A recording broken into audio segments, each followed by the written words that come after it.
Hello everyone and welcome to Digital Product Security webinar by SoftServe. Let me introduce myself. My name is Nazar Temoshik and I'm PhD and certified ethical hacker. I'm working as security consulting lead at SoftServe and manage highly professional security red team. I'm leading OWASP chapter here in Lviv.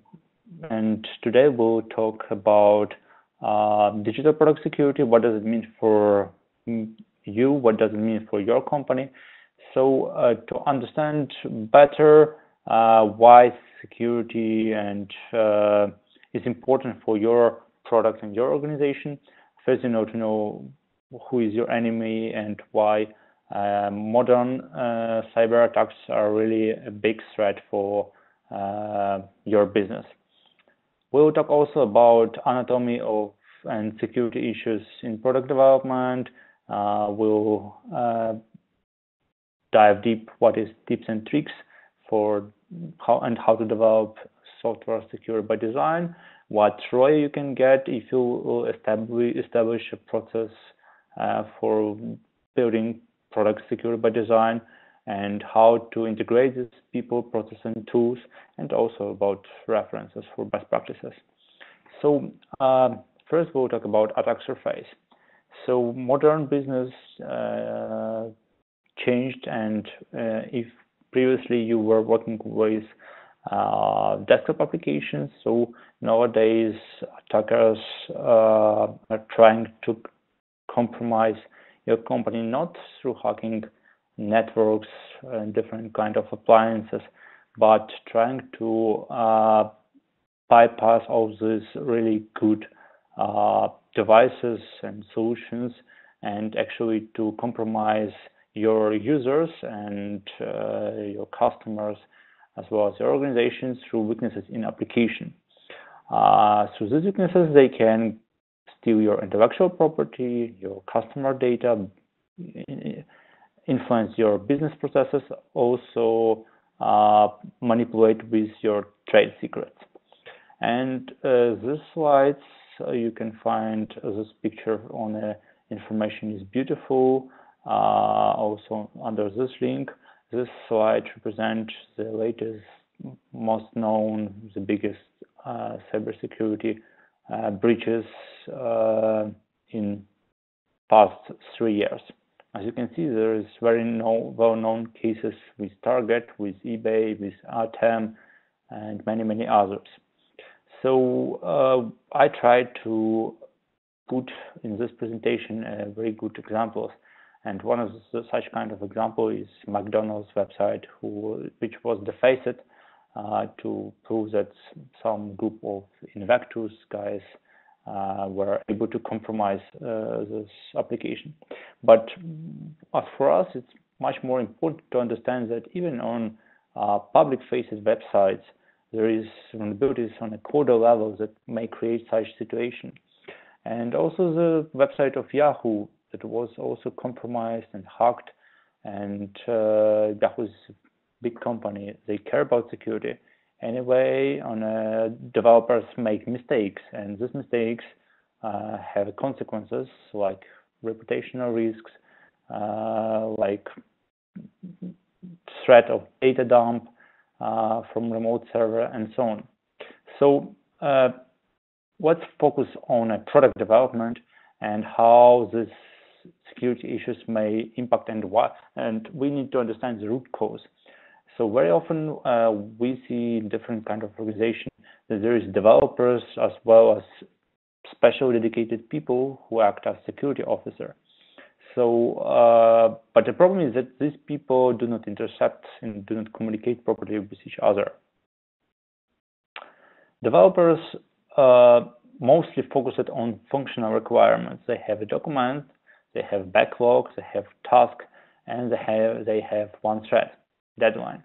They know something about OWASP Top 10, but actually, if deadline is the biggest threat, they will not care a lot about like thinking twice if this or that security function is implemented properly or not. And security officers, they are very often focused on IT parts. They have Toolset, they focus on vulnerabilities, and the problem is that actually they do not know code on a good level. Very often when we work with clients and we start talking with them about how do they do security, they are answering that they using SSL or they paid for some expensive security tool.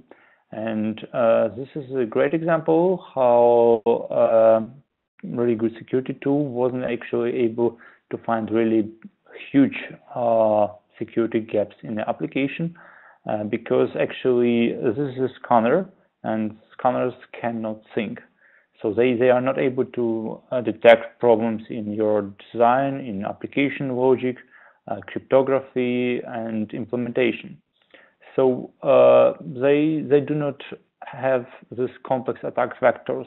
They can combine few low-risk threats into one critical defect that actually is very often exploited by attackers. So very often scanners actually create an illusion of safety.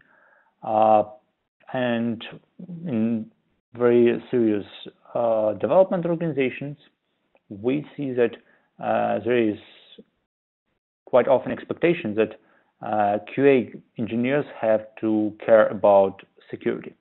But the problem is that in most companies, independent software vendors, QA guys are focused on functional and performance testing. They're working with expected results that were properly documented, and security analysts working with uncertainty.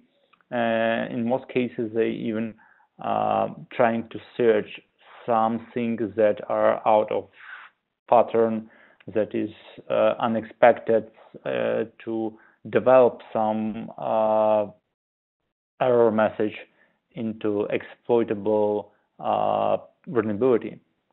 So let's focus on tips and tricks and how your organization can use best practices from Microsoft, from SoftServe, to actually develop software secure by design. So what we want to achieve with this approach, we can minimize the cost of security-related issues, we can avoid repetitive security issues, we can avoid inconsistent level of security, also determine activities that pay back faster during current state of the project.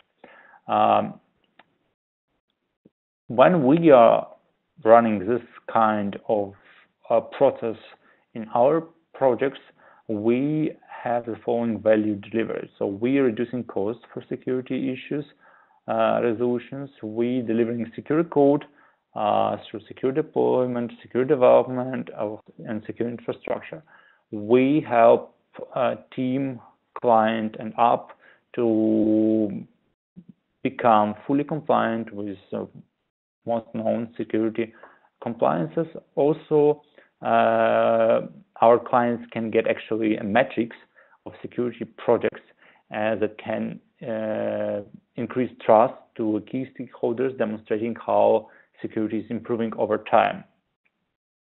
So as you may know, there is two major approaches to implement secure development. There is proactive approach and reactive approach. Reactive approach is used by most organizations. They are building applications, they're writing code, they are testing code, and then they are conducting a security test, as on this slide, right before releasing the major version of application. And the problem in this scenario is that when people, security team, security guys, security auditors, the independent company start actually doing this audit, they in most cases are able to discover at least 10 to 15 critical security gaps. And after that, all your development team have to analyze the root cause. So they have to rewrite code, rebuild it, retest it, and of course pass re-audit. So we call this remediation test, because all the defects have to be properly fixed. And of course, as you understand, security testing is a time-consuming process. So usually it can take 1, 2, or 3 weeks. So you will lose this very, very important time before actually going to release. But there is also a proactive approach when you start adding security from design phase to actually final production phase. How it should look. So on this slide, you can see also that how in different kind of organizations patching, security fixing is implementing. So when you see that in outsourced organization, 100% can take a week, but in internet developed companies, it can take 4 weeks plus. So if we talk about simple ROI of product security, this slide will be very helpful for us. So let's look very detailed price based on IBM Global Business Research. So price will be $80 per defect if you will fixing this on a code level. So actually, security scanners can be very helpful in this case. And when this security defect will be detected on a production, so this will cost much, much more. And how this process should look in a healthy organization that really care about security. So number of security defects should be going down from coding to QA security testing, and this number of security issues should be as small as possible. How can you achieve this? So this is a combination, as I mentioned at the beginning, is of process, people, and tools. So you can use tools to actually detect vulnerabilities on a code level. So you can add these tools to each development environment like Eclipse or Visual Studio, or you can integrate this with continuous integration process. And security scanner will run during a nightly build or major builds, and your tech lead developers will get actual PDF reports with exact line of code where these vulnerabilities have place. And also it will allow you to faster detect, catch, and fix all the security defects. But from the early beginning, what will be useful for you? So you should have use and abuse cases. You should have security requirements. This is very important because based on my own experience, people do not care about it. They are interested to build some POC, MVC, and then based on this code, they are building a much bigger application. And the problem begins from exactly this early beginning phases. So how security experts or people, security people can help you with this? So when you are building any kind of app, mobile app, web app, security experts start thinking from hacker's perspective, and then can actually design scenario how your app can be misused, and actually which typical vulnerabilities in application logic can be exploitable for attackers to get some profit. Security experts can help you with security requirements. So this is non-functional requirements in most cases. They will help you to build a threat model and plan security test cases. With developers, you will have the static code analysis and risk-based security testing. And on deploying phase, you will have actually penetration testing conducted and vulnerability scanning conducted by your third party or by your dedicated security expert on a project or in your company. And Our best practices here on this phase, QA and security, is when our security expert works totally integrated into development team and actually help developers to understand problems, coding best practices from security perspectives, with cryptography and protocols, but also works and help also, of course, to develop guys to integrate security scanners with a build system for static and dynamic testing. But they also work with QA team to help to build this use abuse cases, but also to train them to do their part of security work.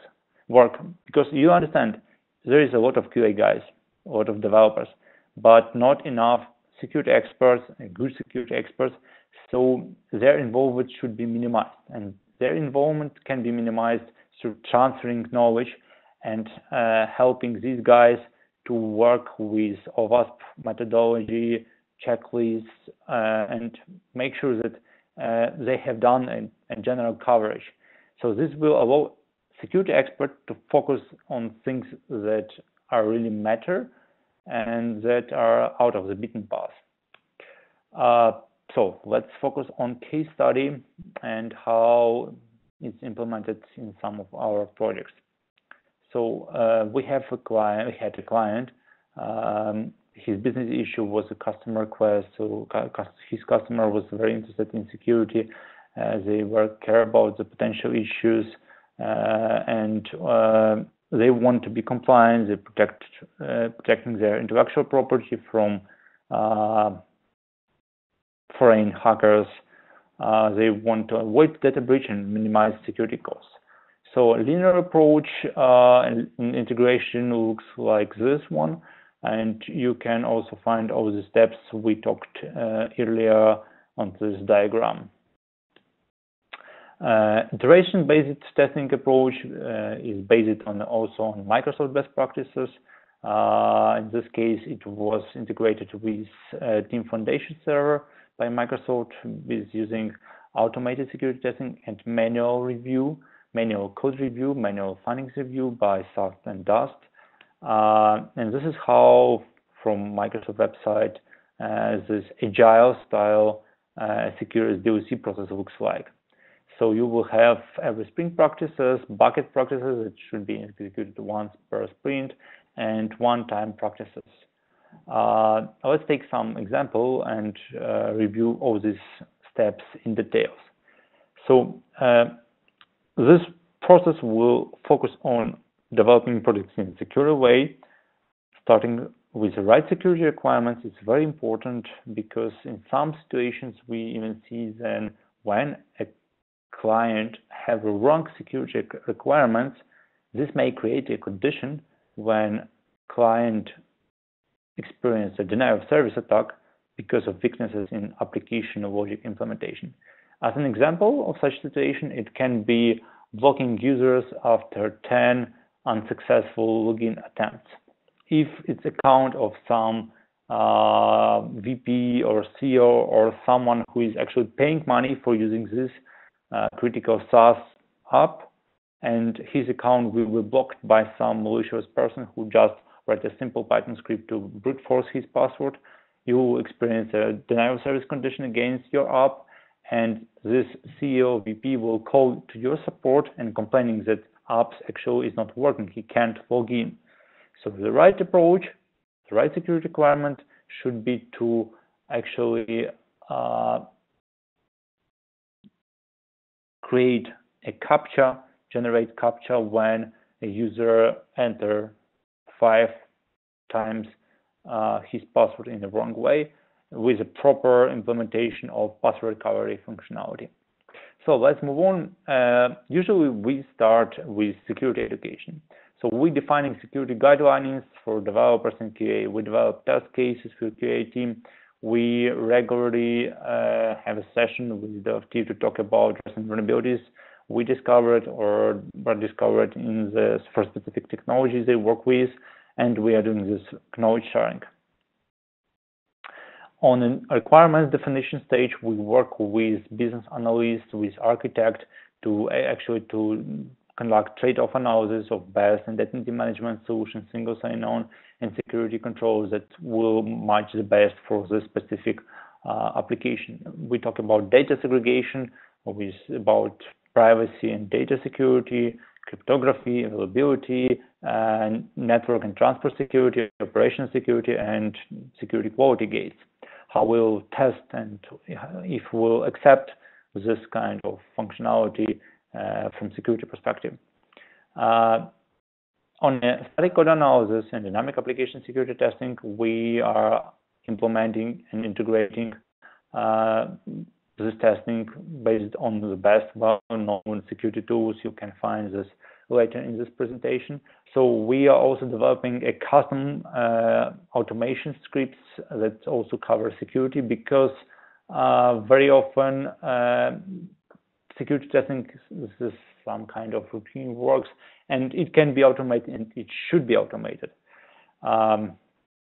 So our primary benefit is highly professional security experts and their scope of responsibilities for manual security testing, because as scanners works mostly on known patterns and signatures, security experts are going out of this beaten path and testing some very specific scenarios, because very often we see a situation when cross-site vulnerability cannot be discovered by a tool, but is discovered by an expert. So our focus is identity management, single sign-on, and data segregation, OWASP top 10, SQL injection, insecure data storage, session hijacking, account lookout, indirect object references, and so on. So we work with a team, so security expert is a tightly integrated part of this development process. If we'll talk about one of the most important, from my perspective, step in this development process, so the additional layer in this development process, I will strongly recommend you to put your attention to incident response plan. So this is a step that very often is forgotten or not properly estimated, because cases with target and similar organization are, those cases proven that actually you have to be ready to the worst. So you have to have your people prepared and know how to react, how to act if something goes wrong with your product, with your organization in the worst case. So if a hacker actually discovered some vulnerability in your app, and this vulnerability was related to SQL injection, so he was able to conduct this data manipulation to steal this data, or he was creating access account or selling some account with super admin access to some people on a black market, on a dark net, or even conduct a malicious code injection into your point of sale. So you have to have a plan how to act, how to stop attackers, how to mitigate this risk, how to conduct forensics, and how to recover after incident, making everything up and running again. So usual involvement for security expert to establish this process, to integrate all these tools, and to run like all these security tests and educate development team. It takes up to 4 months for scoping prioritization, manual testing of critical functionality, scope, code scan with different tools, also with integrating tests for SonarQube and so on.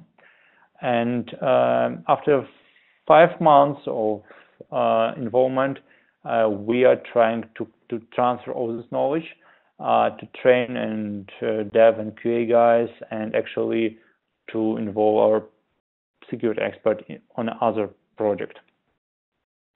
And this is one of example how different kind of security related activities were integrated on different sprints. And as proof of this integration, this is a screenshot from Confluence page where developers and QA guys were asking very specific question how to understand and mitigate cross-site scripting vulnerabilities, how to avoid vulnerabilities on a code, how to use HMark, and so on and so on. Another example from Jira, that was some security issue with security flag on a session cookie, and this issue was resolved. So this is how security expert is integrated on a project. So value from this combination of people, process, and tools, and best practices based on Microsoft approach and their experience is because you will have this certified experts that control quality of your product. So you will have quality assurance as an fully integrated process, but not only like quality assurance for your functionality, but you will have also quality assurance for your security. We are utilizing different tools like IBM, AppScan, Source, and Standard, Veracode, FortSwinger, OpenVAST, many others. We integrate this with TeamCity, with Jenkins. I will show you it a little bit later. And with education, your developers will generate less security defects, and you will have this matrix of improvement of your team, your code, and you can easily share it with your key stakeholders as a great proof how your team perform. From business perspective, it also allows you to save time from 20 to 40% for testing, retesting, and remediation. And it will allow you to catch this problem as soon as possible to avoid repetitive security issues. It will also help you to introduce the things that most companies want, that continuous integration and automation. It will allow you to have this proactive security reporting and full coverage of your app. On this slide, you can find how this may look for some specific app with exact line of code and details about specific security error like basic cross-site scripting. From CI DevOps perspective, this is how security integration process looks like. So Avast Top 10 risk coverage is integrated here on a compiling source code, integrating the database, running tests, running inspections, and deploying software.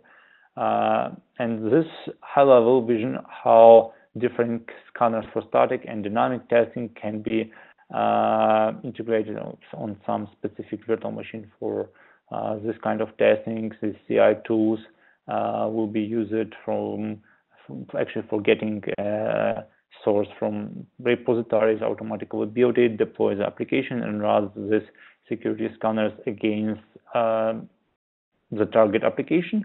And actually then CI system will generate this kind of security report that demonstrate how many problems, defects were produced during the latest build. This is a set of our tool set, which we use on most of our projects cases. So we are following Avast methodologies. We are using Avast DAP, FortSwinger, Aconetics, Checkmarks, Sonar, IBM, AppScan, Source, and Standard. So all these tools are really good in for specific technologies. So the trade-off analysis of which will meet your specific project requirements will actually help you to get a better quality, better coverage, and better understanding your security posture. And this is how this analytics can be presented to your clients and demonstrating how many scans, how many flows you have fixed during the latest period of time. So that's all for now. If you will have any questions, feel free to call to SoftServe or find me as an expert at SoftServe website. Thank you for attention and have a nice day. Bye-bye.